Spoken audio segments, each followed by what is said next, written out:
Number 5 is called lifestyle. Lifestyle is simply learning how to live well. The last of the 5 major pieces. Here's the ultimate challenge of life. I've worked on this, you cannot believe how hard, since age 25. And that is, after applying better philosophy, attitude, and activity, and picking now up results. What are results for? Here's my ultimate challenge on results. To fashion, good word to jot down, fashion. Fashion for yourself lifestyle, or what we call the good life. That's the ultimate challenge.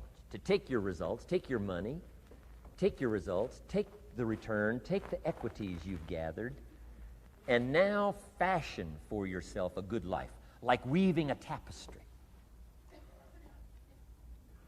And Mr. Schoaf gave me all kinds of examples on lifestyle.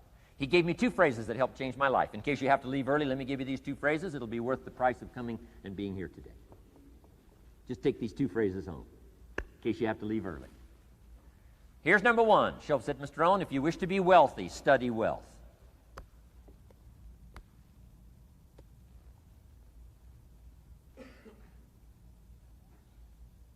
When he said that, I said, my gosh, I don't know anybody that studies wealth. Where am I going to learn it? He said, never mind, Mr. Rohn, now that you've met me, if you'll be with me for a while, he said, and if you'll commit yourself, he said, I will teach you. And he taught me. He taught me the books. He taught me the stuff. Changed my life. By the time I was 31, I was a millionaire. The man taught me well. If you wish to be wealthy, study wealth.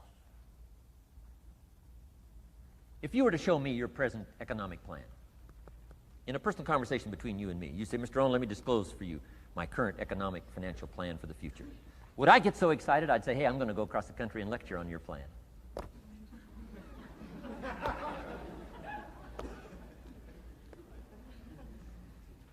And if the answer is no, Mr. Rohn, you probably wouldn't want to go across the country and lecture on my plan. Here's my question to you. Why not?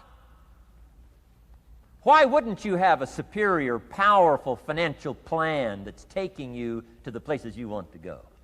I'm asking you, if you find yourself caught like I was at age 25, make the personal commitment today and say, I'm going to study and I'm going to change, and 5 years from now, nobody's going to be able to say, how come you don't have a superior plan living in a superior country with superior opportunity? Nobody's going to be able to say that 5 years from now of me. If you'll make that commitment, I'm telling you, this will be one of the most exciting days of your life. Not because of my seminar. It'll be one of the most exciting days of your life because of your commitment to this simple little process I've outlined for you. Here was the second phrase. Mr. Schoaf said, Mr. Rohn, if you wish to be happy, study happiness. I didn't know happiness was a study. My best hope for happiness at age 25 was to just go through the day with my fingers crossed, hoping somehow something would make me happy. Schoaf said, no, Mr. Rohn, happiness is not something you postpone. Happiness is not something off in the future. Happiness is something you design. You've got to get the word. Happiness is something you design. Happiness is a study. Happiness is a practice. Happiness is an art. It's not an accident. It's an art. And anybody that wants to can study, practice the art of happy living. Happiness is like culture. Money doesn't make you cultured, but culture is within the grasp of all of us. How much is a book on sophistication in the marketplace? $4,000? No, $40. I'm telling you, in America, everything's available. Everything's within reach. All you have to be is committed to it and make it a study. Culture is a study. Sophistication is a study. It's not an amount. It's not an account. It's a study. Money doesn't make you sophisticated and cultured. I know a guy that's rich. He's a clod. The guy's a clod. Eats with his elbow in his soup. I mean, he's just a clod. Nothing much more pitiful than a rich clod. I mean, it's a sad thing to see. Money doesn't make you sophisticated. Only study and practice makes you sophisticated. Only study and practice makes you cultured. And only study and practice makes you happy. Study and practice makes you rich. Key phrase, don't be lazy in learning. 1, how to do well. Next, how to live well. Don't be lazy in learning and practicing the art of economics, practicing the art of productivity, and practicing the art of lifestyle. Shoaff taught me in such simple terms. Shoaff said, Mr. Rohn, if you're getting your shoes shined, Shoe Shine Boy has done an exceptional job. You look down, you got one of the world's all-time great shines. And you pay him. And now, you got a little change in your hand.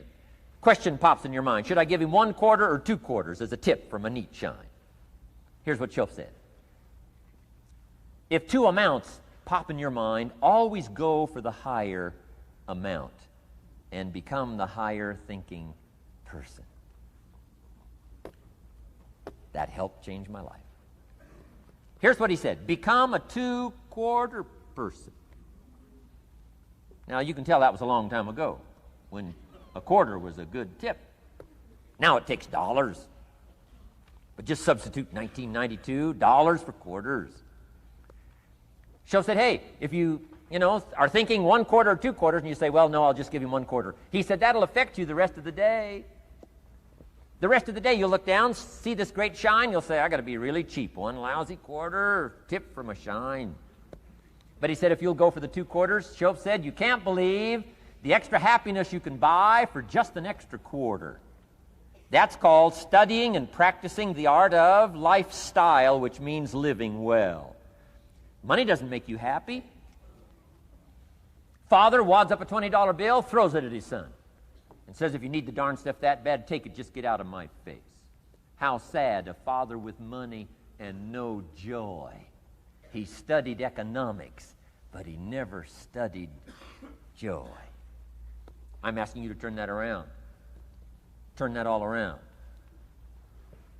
I did a seminar one time, St. Louis, Missouri. When I finished a seminar like this, a man walked up and said, Mr. Rohn, you've really gotten to me. He said, I'm going to change my philosophy, I'm going to change my attitude, I'm going to change my life, I'm going to change everything. He said, you've touched me today. And he said, you'll hear about me. You'll hear my story someday. I said, okay. Right? A lot of people, right, say things. Sure enough, a few months later, I come back to St. Louis, did another seminar. When I finished my seminar, I saw this man come walking up. I didn't remember his name, but he said, I'm sure you'll remember me as the man who said, I'm going to go make some changes. You've touched me today. I said, I do remember you. He said, I'm telling you, things are already happening for me. I cannot believe in just a matter of months. He said, one of the things I decided to change was my relationship with my family. He said, my wife and I have 2 lovely teenage daughters. Parents couldn't ask for any more beautiful, lovely daughters. And he said, I'm the only one that's given them trouble. He said, these daughters of ours have never given us any trouble. He said, I've usually been the one all these years given all the trouble and all the static. He said, my daughters love to go to the rock concerts, and I'm always giving them trouble. They have to beg me for the money. He said, I don't want you to go. You stay out too late. The music's too loud. You're going to ruin your hearing. You won't be able to hear the rest of your life. And he said, I just get on their case. And he said, they keep begging. Finally, when they beg long enough, I say, all right, here's the money. If you have to go that bad, just go. He said, that's how I've been up until now. But he said, after I left your seminar, I decided to change all that, called lifestyle, living well. He said, you won't believe it. Not long ago, I picked up the newspaper, and I saw an advertisement, and I knew my 2 daughters, it was one of their favorite performers, was coming to town. He said, guess what I did? He said, I went down and bought the tickets myself and brought them home, put them in an envelope. And when I saw my daughters later that day, he said, I handed them this envelope, and I said to my 2 lovely daughters, you may not believe it, but inside this envelope are 2 tickets for the upcoming concert. They could not believe. And he also added, you'll be happy to know begging days are over. Now they cannot. He said, now don't open the envelope till you get to the concert. They said, okay. So they go to the concert, come concert time, open up the envelope, hand the tickets to the usher. He says, follow me. And he starts down front. The girls say, hey, hold it. Something must be wrong. He takes another look, says, no, nothing's wrong, follow me. 10th row, center. Now they cannot leave. 10th row, center. The only tickets they were able ever to beg for was, right, third balcony, can't see. He said, I stayed up a little late that night. Sure enough, a little after midnight, my 2 daughters come bursting through the front door. One of them lands in my lap. The other one's got her arms around my neck. They're both saying, you got to be one of the all-time world's great fathers. He said, Mr. Rohn, you're right. I can't believe. Same money, different father. He said, I've started making the changes, and I decided to start with my teenagers, my girls. He said, what a difference it's making in my life. And I'm telling you, you can do that with your lifestyle. You can do it with your sales career. You can do it with your management career.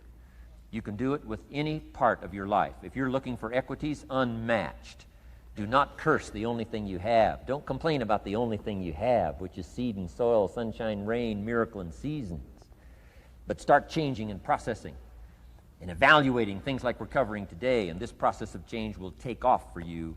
You will not believe what can happen in such a short period of time.